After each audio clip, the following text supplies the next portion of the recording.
Quando a gente está aprendendo mais sobre o currículo cultural, ao mesmo tempo a gente está aprendendo também sobre os outros currículos, né? A gente está revendo todas as concepções de ensino que precedeu essa discussão, tá? Porque o currículo cultural ele é o último do semestre, mas tem bastante coisa para falar dele.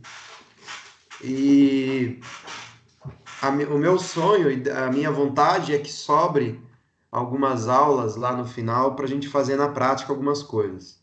Se não sobrar, a gente pode, como aí vai sobrar tempo, né, no final do semestre, a gente vem revendo, com exemplos em vídeo de aulas, né, alguma coisa assim, para fixar bem esse conteúdo para vocês, tá? Para vocês entenderem bem as relações entre currículo e escola.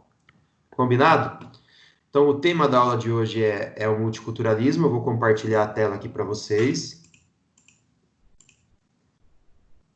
Me digam, por favor, vocês estão enxergando a minha tela? Sim. Tudo bem. Multiculturalismo, lá nas duas aulas, a última aula que foi dada para vocês, nós vimos quais são as inspirações teóricas do currículo cultural, ou seja, da onde ele tira as ideias dele, né? E nós vimos que eram vários campos teóricos, não era um ou outro, eram vários, né? Eu dei uma passada rápida por todos, que era mais para apresentar, era mais para deixar o nome ali mais na cabeça, né? Não ficar tão estranho. Mas se fosse para pegar de todos aqueles dois, que são os mais fortes, as influências mais fortes nos teóricos do currículo cultural, a gente com certeza poderia escolher os estudos culturais e o multiculturalismo. Estudos culturais é aquilo que eu ensinei na última aula, a partir do Stuart Hall, né? Que é a questão da identidade e da diferença, que foi o tema da última aula. Hoje nós vamos pegar o outro campo teórico que dá sustentação para o currículo cultural. Mas talvez para algumas pessoas ainda não esteja abstrato. Vamos pensar assim, vai. Quem é que dá sustentação para a metodologia CrossFit, né? O CrossFit é uma metodologia de treino, ele é um esporte, né? Quem é que dá sustentação? Quais conhecimentos que dão sustentação? É mais ou menos essa a ideia, né? Então, quem dá sustentação para o CrossFit, né? Treinamento cruzado, movimentos da ginástica, movimentos aeróbicos e movimentos de levantamento de peso, tá? Então é isso que eu estou querendo dizer. Da onde vem o conhecimento que dá sustentação para uma prática escolar chamada currículo cultural? Então nós fizemos isso com todos os currículos, né? Se vocês lembrarem. Por exemplo, quais são os campos teóricos que dão sustentação para os currículos tradicionais da educação física, para os currículos acríticos?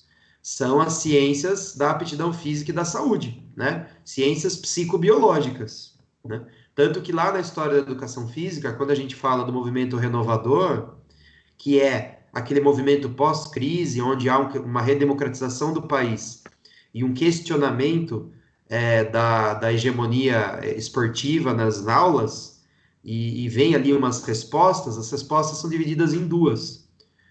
Parte da resposta são os currículos psicobiológicos, que é o psicomotor e o desenvolvimentista, e parte da resposta são os currículos críticos, né, que estão ancorados nas ciências humanas, tá? Então, todo currículo tem a sua sustentação. Os currículos tradicionais, isso na educação física, né? Mas nós vimos que os currículos tradicionais na escola, eles trazem como sustentação o pensamento da administração e da industrialização, né? Então eu citei só dois, né? O Henry Ford e o Ralph Taylor, né? E aí nós vimos também como os curriculistas vão tirar desse conhecimento administrativo algumas ideias para organizar a escola, né? Daí o John Bobbitt e o próprio e o outro Taylor, né? Não o Taylor do Taylorismo da administração, mas o Taylor aqui do currículo, né? Que no caso é Tyler, né? Ou seja, uh, vem de algum lugar as ideias, entenderam? Algum lugar vem essas ideias que vão criar uma forma de dar aula, né? Então daí, no currículo crítico, nós fizemos esse mesmo movimento. Como que nós fizemos esse movimento? Nós, no currículo crítico, vimos quem foram os primeiros críticos na educação no mundo, e aí passamos por vários nomes, demos destaque a Paulo Freire, né? Mas nós vimos também que no Brasil aqueles caras não tiveram muita influência, que o currículo crítico brasileiro vem muito mais de um outro cara chamado Dermeval Saviani, né? Que foi professor da Unicamp, que lia Marx, né? Que era marxista, tá? Então, na educação física especificamente, nós não tivemos grande influência do Freiriana, digamos assim. Daí os dois currículos críticos da educação física, um vem do materialismo histórico dialético, né, que é o nome científico para o marxismo, vem via professor Saviani, e o crítico emancipatório se inspira diretamente na escola de Frankfurt, tá? Que também é uma inspiração para os teóricos críticos, mas especificamente na educação, não fez tanto sucesso quanto aqueles caras que eu mostrei para vocês lá, né? Bourdieu, Malcolm Young, Michael Apple, né? São caras que vêm com outra tradição, tá? E no Brasil, dá origem ao currículo crítico emancipatório. Tudo isso daí está gravado nas aulas passadas, né? Vocês podem assistir de novo, podem tirar dúvidas. Eu não estou fazendo nenhuma revisão. Estou só mostrando que os conhecimentos vêm de algum lugar e vão influenciando os curriculistas a pensar, né, como montar aulas a partir daquilo, tá? E só mostrando esse movimento. E nós vimos, então, que a educação física cultural ela tem várias inspirações, né? Ela tem o pós-modernismo para a ideia de que não é para acreditar numa resposta final, universal, que é válida para todos. Nós temos o pós-colonialismo para, né, se livrar do conhecimento eurocêntrico. Nós temos o feminismo para mostrar que a educação física não pode ser machista. E nós temos todos esses conhecimentos que atravessam o currículo cultural. Mas os dois mais fortes são os estudos culturais, que foi discutido na última aula, que vai falar da cultura como um espaço de enfrentamento discursivo e o quanto vai formando a identidade das pessoas a partir desse enfrentamento discursivo, ou seja, é uma concepção de sujeito não essencial. Nós somos o resultado das nossas batalhas, da nossa cultura, do nosso contexto, do nosso próprio processo, tanto de identificação quanto de sujeição. Não há nenhuma essência, né? Nós temos uma história e nós temos um devir, né? Nós temos uma vida ainda a ser vivida, mas nós não temos nada que nos defina de antemão, né? Até só para vocês se lembrarem, né? Foi feito até um exemplo assim, se pegasse uma pessoa, e se lembrarem para quem assistiu a aula do noturno, né? Para quem não assistiu, eu vou repetir o exemplo. Se pegássemos uma pessoa, fizéssemos uma máquina do tempo, que não existe, mas né, só por suposição, pegássemos essa pessoa e voltássemos no tempo, tirasse ela da família dela e colocasse para morar numa outra cultura em outra parte do mundo. Para quem é essencialista, essa pessoa acredita que o pensamento essencialista acredita que essa pessoa teria as mesmas preferências. Ela ia comer outras comidas, ela ia se vestir diferente, ela ia falar outra língua, porque ela está em outro local do planeta. Mas ela teria a mesma essência, ela teria a mesma personalidade, né? Sendo que na visão não essencial, não existe isso. Nós somos mais ou menos igual massinha de modelar, sabe? A gente vai sendo modelado pelo ambiente que a gente nasce. É claro que nós temos escolhas também, né? Nós temos poder de decisão e nós temos características que são singulares em nós, que são únicas, né, em nós, né? Dadas pela genética, né? Pelo biotipo, né? Mas essas características que são únicas em nós, elas se misturam numa medida que não dá para calcular, apesar que eu vi um vídeo esses dias lá do Nerdologia, né, o Átila e a Marina, dizendo que vários estudos apontam que a cultura é responsável por 50% e a genética por 50%.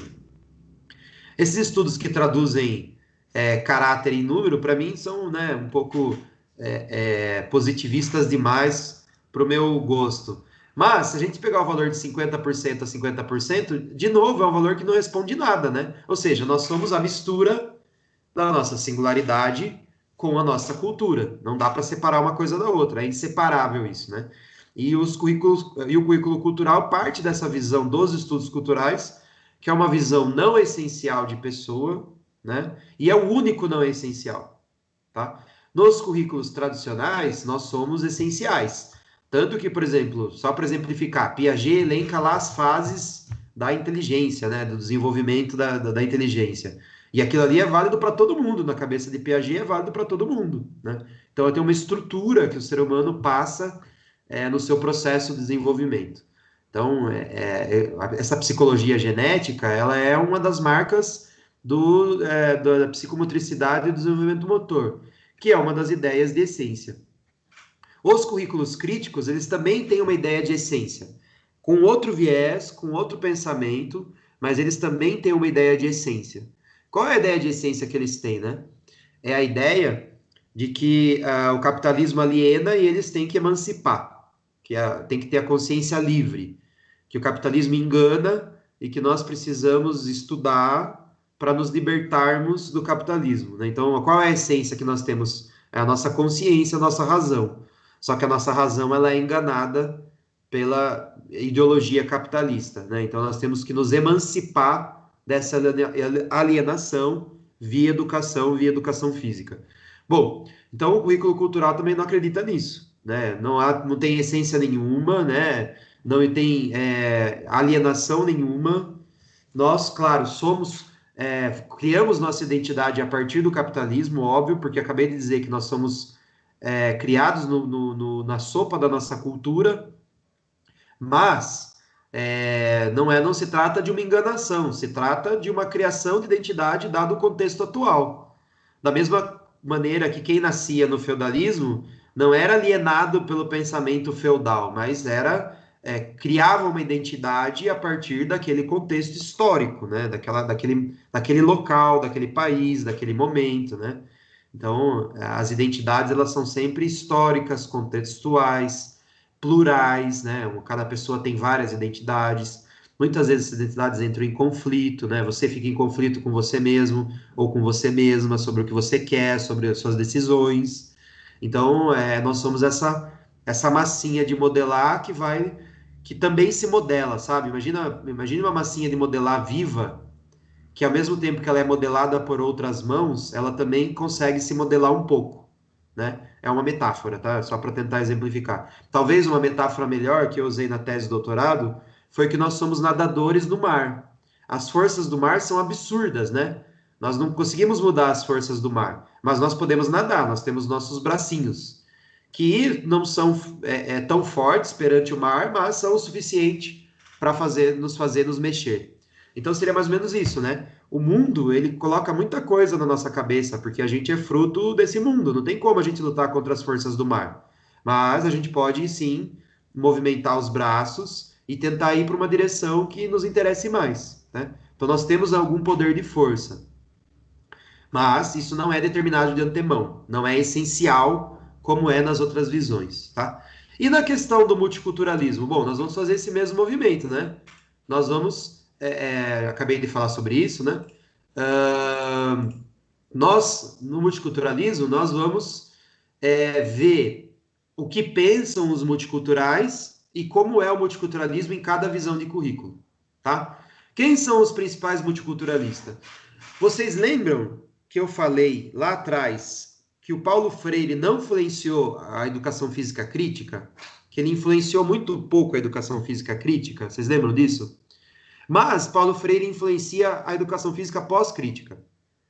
Então isso é muito complicado, assim, porque até você dividir entre tradicional, crítico e pós-crítico é uma divisão arriscada, tá? É arriscado. Porque se você pegar o currículo esportivista, ele é muito diferente do psicomotor. Muito diferente. No que eles se assemelham? Eles se assemelham no sentido que eles não fazem uma crítica da sociedade. Nisso eles se assemelham. Então, toda vez que você categoriza as coisas, você reduz as diferenças, né? Você diminui as diferenças. Isso é sempre um exercício um pouco perigoso, tá? Ainda que ele didatize, ainda que ele clarifique, ainda que ele organize, ele pode ser, assim, simplificador demais. Por exemplo, você faz lá, arruma o seu armário, né? Sempre vai ficar aquela gaveta outros, a gaveta que você põe coisas que não combinam com nada, que não é nem cueca, nem calcinha, nem meia, nem camiseta, nem vestido, nem não é nada, nem roupa da CM. É tipo, sei lá, no meu caso aqui é a luvinha da musculação que eu nunca usei, é uma pochete que eu nunca usei, é a sunga que é uma só. Então, onde vai essas porra, né? Você põe tudo na mesma gaveta. Então, esse exercício de classificar, ele é. E outra, aí quando você vai olhar as roupas, camisetas. Pronto, tá lá. Todas as camisetas tá no mesmo espaço dentro do armário. Mas elas são todas iguais? Não. Elas são parecidas porque elas são camisetas, mas tirando as da CM, as outras camisetas são diferentes, né? Tem camisetas que não dá para usar para dar aula na Fefiso, por exemplo, né? Tem lá um recadinho lá que não é legal. Então, é o que eu quero dizer, que esse exercício classificatório, ele é sempre um problema, ele é sempre um risco. E quando a gente faz esse exercício de classificar em tradicional, crítico e pós-crítico, também é um problema, porque a gente vai simplificar para vocês entenderem, mas vai colocar na mesma categoria coisas que, né? E tem coisas que ficam entre uma categoria e outra. Por exemplo, Paulo Freire é um autor crítico. Paulo Freire tinha um pé muito grande no marxismo. Era um cara que falava mal do capitalismo, que falava de alienação, né? Então ele, enquanto os escritos dele, tá lá com certeza tá lá na categoria crítico. Mas ele influenciou a ideia de dois caras, ó. Peter McLaren, que é esse cara do meio, Peter McLaren, que é dos Estados Unidos, e Henri Giroux, que é do Canadá, né? Então, tanto o Peter McLaren quanto o Henri Giroux, eles leram muito Paulo Freire, né? Eles aprenderam muito com Paulo Freire. Lembra que a gente falou que Paulo Freire influenciou o mundo inteiro? Tá? Um monte de gente, um monte de filósofo, um monte de pensador se inspiraram em Paulo Freire? Pois bom, é isso que eu estou falando, tá? Esses dois caras leram Paulo Freire e criaram uma ideia de multiculturalismo que não é bem crítica, tá? Que não é bem marxista, vai além da questão do oprimido, do opressor, a questão dualista entre classe operária, né, e classe burguesa. O pensamento deles vai um pouco além. O que eu vou apresentar para vocês é o pensamento dos dois. O pensamento desses dois aqui, tá? Bom, vamos lá então. Principalmente do cara do meio aqui, ó, principalmente do Peter McLaren, tá? Inclusive a referência dessa aula é o livro do Marcos Garcia Neira, de 2007, chamado Ensino de Educação Física, né? Eu devo ter em PDF, para quem se interessar, me envie o e-mail que eu posso enviar o livro. Mas eu estou mastigando aqui direitinho para vocês entenderem bem. Então, o que que esses caras falam, principalmente o do meio aqui, né? E o que que tem a ver com a educação física? Vamos lá, então. Eles dizem que são várias as vertentes do multiculturalismo, tá bom? Então, assim, o tema multiculturalismo, ele vem ganhando muita importância nas últimas décadas, porque o mundo, né, vocês lembram lá na aula sobre pedagogias críticas, currículos críticos, que o mundo vem contestando muitas coisas que eram opressoras desde os anos 60, né? Até antes mesmo, né? Já tinha lá alguns movimentos feministas, mas os anos 60 podem ser considerados um marco mundial de movimentos contra o preconceito, contra o autoritarismo, contra a guerra, contra a falta de liberdade, né? Então, são movimentos contra a pobreza, contra a miséria, contra a fome. Enfim, os anos 60 marcam, assim, início de vários movimentos sociais que se revoltam contra as opressões, né? Não só uma opressão do capital, uma opressão financeira, mas opressão racial, opressão, né, patriarcal, opressão heteronormativa, né? Uma série de opressões que não deixam as pessoas serem quem elas são, né? Elas não podem ser quem elas são por causa da cor da pele delas, ou porque da maneira como elas curtem fazer sexo, ou por causa dela ser homem ou ser mulher, ou por causa das coisas que elas pensam, ou por causa das preferências artísticas, enfim. As pessoas não podem ser como elas são, né? Então, o multiculturalismo é um desses movimentos, tá? Ele é um pouquinho posterior, né? Então, o Henri Giroux e o Peter McLaren leem Paulo Freire durante os anos 70 e começam a produzir durante os anos 80. E eles escrevem até hoje, tá? Principalmente o Henri Giroux, eu acompanho um pouco, O Peter McLaren eu não acompanho mais. Mas o Henry Giroud, de vez em quando, eu ainda vejo um artigo novo dele saindo, né? Se alguém estiver mandando chat, perguntas, eu não tô vendo, tá? Tem que abrir o microfone e falar. Eu tô escutando barulhinho aqui só, mas como tá aberto na minha tela, eu não consigo ver o chat. Então, se vocês tiverem perguntas, abre o microfone aí e faz a pergunta, tá bom? Se for um instantâneo aí que vocês tiraram foto, daí tudo bem. Por isso que eu ignoro esses barulhinhos, então não estou ignorando vocês, tá? Então, o multiculturalismo começa ali nos anos 80, fruto desse movimento que começa nos anos 60 e que é muito inspirado, entre outros autores, em Paulo Freire, que escreve dos anos 70, tá? E quais são as categorias do multiculturalismo, segundo, então, o Peter McLaren? O primeiro deles é o multiculturalismo conservador, ou o monoculturalismo, que é bem preconceituoso e xenofóbico, né? É a ideia de que só a minha cultura serve, que o mundo inteiro tem que seguir a minha cultura e que as pessoas não podem ter liberdade para praticarem a cultura da maneira como elas quiserem, né? Então, normalmente adota como padrão uma cultura capitalista, uma cultura branca, uma cultura cristã, uma cultura heterossexual, uma cultura machista. Esses valores são tidos como referências e qualquer coisa que ameace esses valores coloca em xeque o modo de pensamento dessas pessoas, que são xenofóbicas, preconceituosas mesmo. Então, posso dar vários exemplos, né?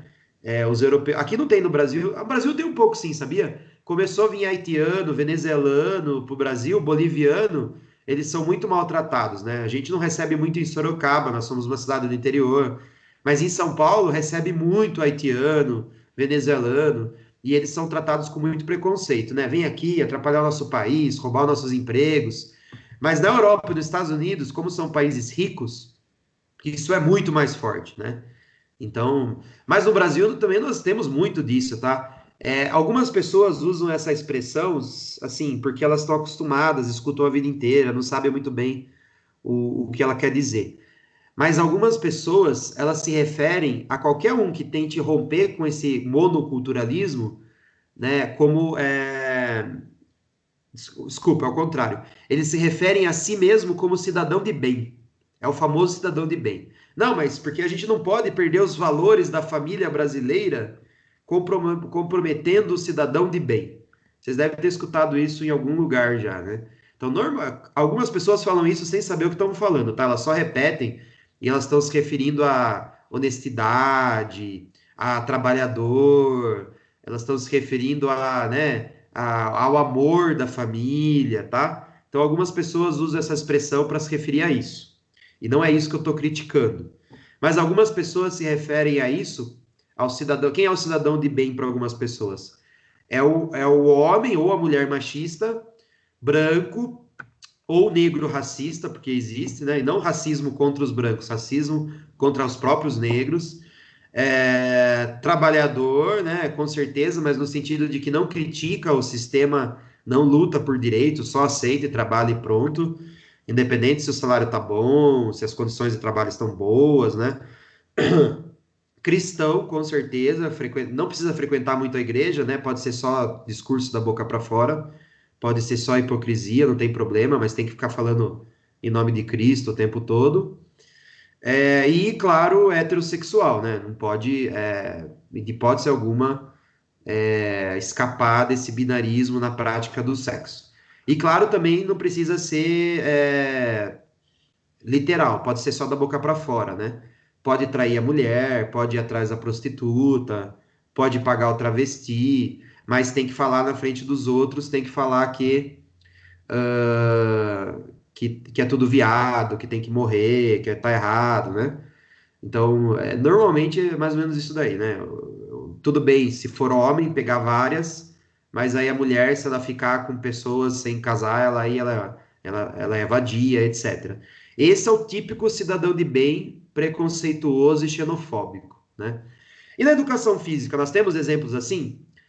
Nós temos. Os currículos ginásticos e os currículos esportivistas, eles trazem valores europeus, né? Eles trazem modelo europeu a ser atingido, né? Quando você fala, mas professor, um monte de esporte veio dos Estados Unidos, né? É porque os Estados Unidos também replica esse modelo europeu, esse pensamento, né, que que foi criado lá na Inglaterra e se espalha pelo mundo todo, né? Então, tanto no currículo ginástico quanto no currículo esportivista, tem um modelo a ser seguido, né? Tem um modo único a ser. Não tem diversidade, diferença, possibilidade de outras maneiras. São valores muito fortes, né? Quais são os valores da ginástica? Um corpo forte.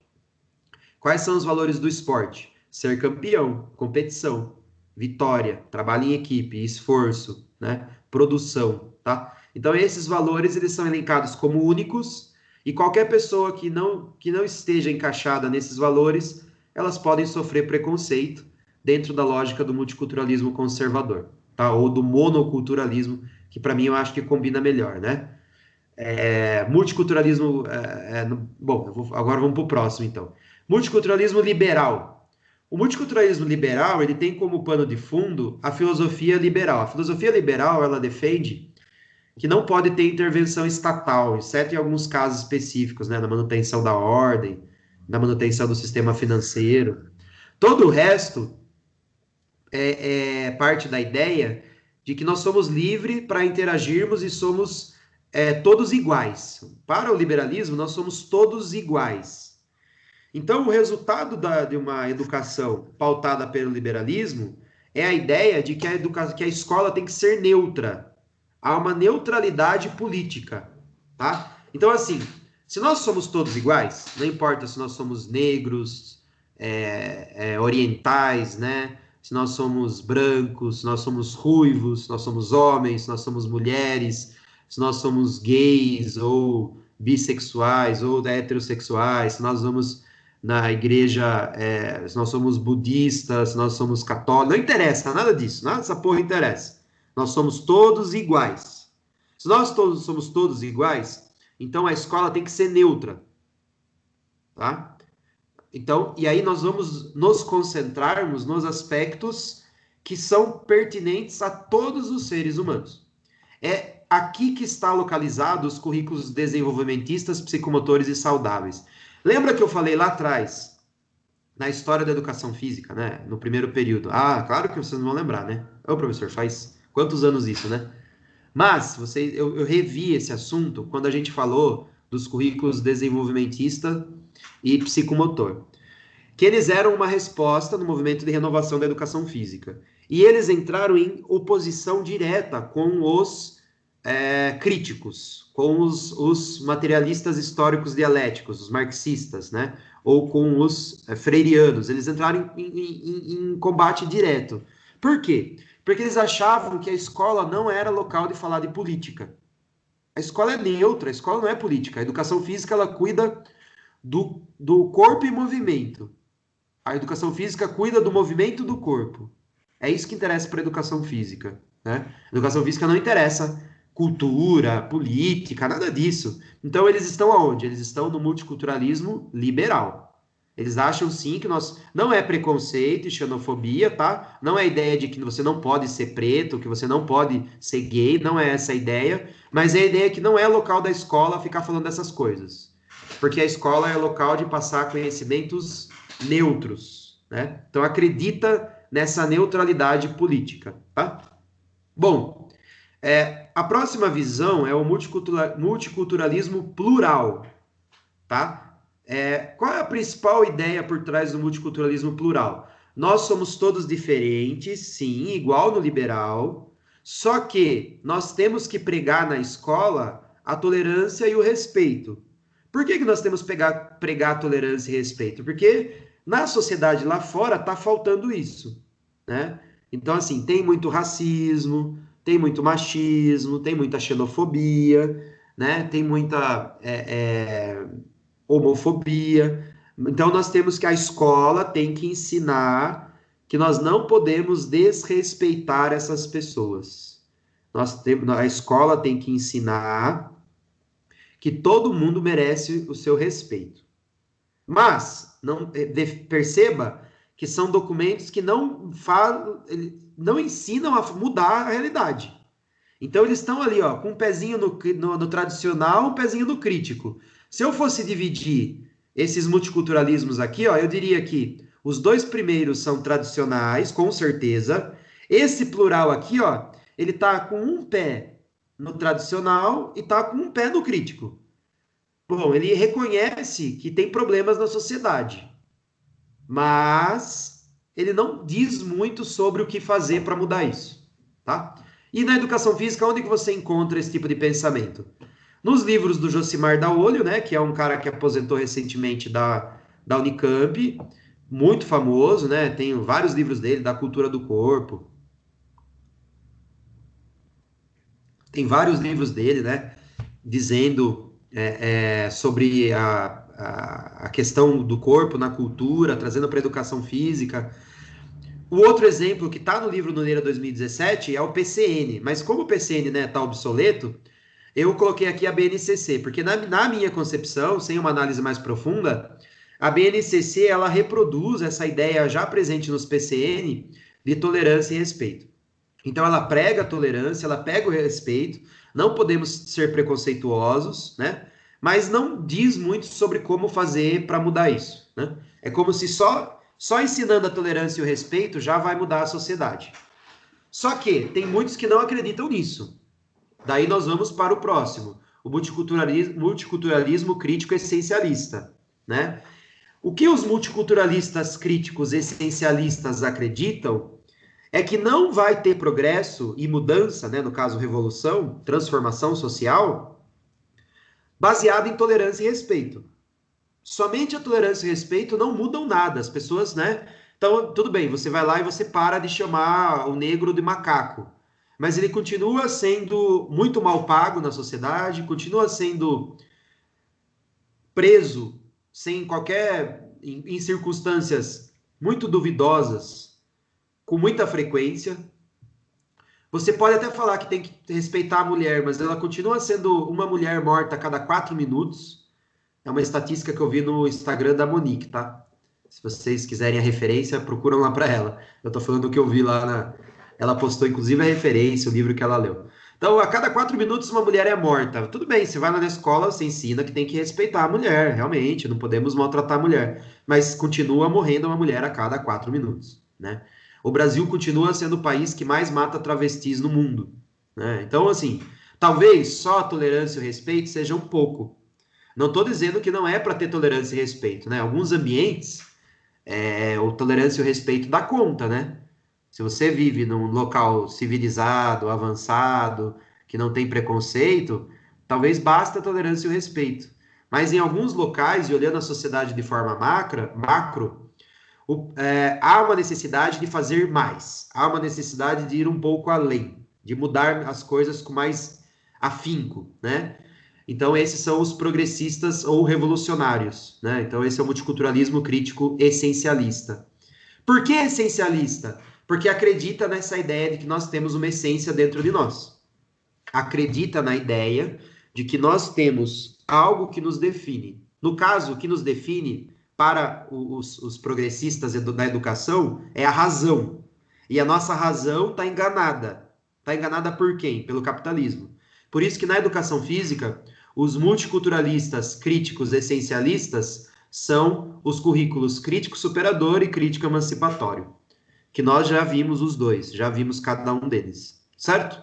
E por fim, já caminhando para o final da aula, para a alegria de vocês, porque vocês perceberam que as aulas têm ficado, né? Espero que eu esteja explicando com competência, porque os temas são muito difíceis.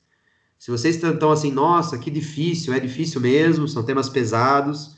Estou tentando explicar da melhor maneira que eu posso. Assistam a aula de novo se precisar, mandem dúvidas, eu mando textos para vocês lerem, tá bom? Porque o tema é difícil mesmo, né? Mas é importante. Não dá para se formar professor sem entender essas coisas, né? Tá fazendo licenciatura, tem que começar a dar conta de algumas coisas. E por último, o multiculturalismo pós-crítico. E aqui tá horrível essa lâmina, porque não é isso. Deixa eu mudar aqui. É só pós-crítico. Não é multiculturalismo crítico pós-crítico. Aqui, vamos lá. O multiculturalismo pós-crítico, tá bom? Se você pegar o livro do Neira, ele chama esse multiculturalismo aqui, né, também de multiculturalismo crítico pós-moderno, tá? Mas eu prefiro colocar o nome multiculturalismo pós-crítico para a gente já associar com essa divisão do Tomás Tadeu da Silva, para ficar mais associável na mente de vocês e ficar mais compreensível. O que é o multiculturalismo pós-crítico, então? É aquele que tira a sua ideia de cultura dos estudos culturais. E aí nós vamos voltar lá na introdução à educação física, quando eu passei as 3 visões de cultura. Quais eram as 3 visões de cultura, né? Cultura enquanto elite, cultura enquanto um pensamento de poucos, cultura enquanto o suprassumo da produção humana, que só é acessível por uma certa categoria de pessoas, ou seja, a cultura elitista, né? Que combina muito com isso daqui, ó. Quem é preconceituoso tem uma visão de cultura elitista, né? Porque qualquer um que não tem a minha cultura, eu tenho preconceito. Aí a segunda visão de cultura, a cultura antropológica, a ideia de que todo ser humano produz cultura, né? Que ela casa muito bem com essas duas aqui, ó, com o liberal e com o plural, né? Tudo que o ser humano faz é cultura, casa muito bem com essa suposta neutralidade política. Então, a ciência moderna, né, ela também se pressupõe neutra em relação à política. Então, casa muito bem aqui a ideia de uma cultura antropológica no multiculturalismo liberal ou no multiculturalismo plural.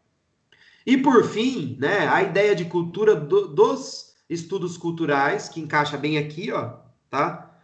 Né? Que é a ideia de a cultura enquanto um espaço de enfrentamento de pensamento diferente.